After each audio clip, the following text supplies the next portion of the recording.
క్రైస్తవ మత చర్చిలో ప్రభువైన యేసుక్రీస్తు వ్యాఖ్యలను మాత్రమే మాట్లాడతానని బ్రదర్ అనిల్ కుమార్ పేర్కొన్నారు.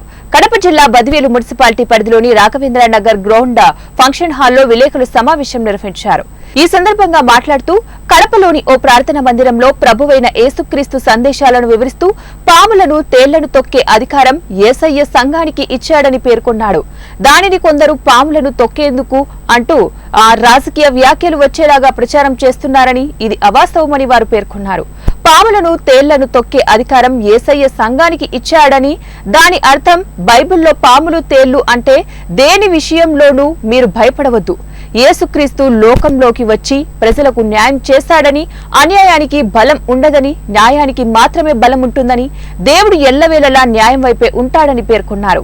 అంటే యేసు ప్రభు న్యాయం చేశాడు లోకంలో వచ్చి. ఆ అన్యాయం గురించి మీరు భయపడవద్దు. ఎవరు చేసినా ఏం చేసినా అన్యాయానికి న్యాయానికి రెండిట్లో చాలా వ్యత్యాసం ఉంటుంది. అన్యాయంకి బలం ఉండదంట, న్యాయానికి బలం ఉందంట. ఎందుకంటే దేవుడు న్యాయము పట్లనే ఉంటాడు, అన్యాయం పట్ల సస్యవీరం ఉండడు. సో సత్యంలో బలం ఉంది. చాలా కెమెరా సత్యంలో బలం ఉంటుంది. ఆ సత్యాన్ని ఓడించే సామర్థ్యము ఏ మనిషికే కానీ ఏ డబ్బుకే కానీ ఉండనే ఉండదు. యేసు ప్రభు అంటాడు, నేనే మార్గము సత్యము జీవము అని.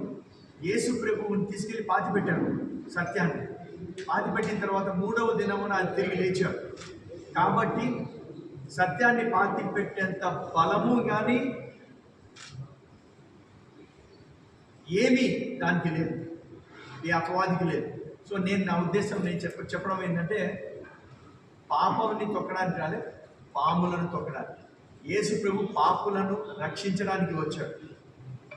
సో ఆయన పాపాల వెల చెల్లించడానికి వచ్చాడు. పాపం యొక్క జీతం మరణము, కాబట్టి ఆయన మరణించాలి. మరణించి మనకు ఒక మార్గము తెరిచాడు. ఆ సువార్త చెప్పడానికి నేను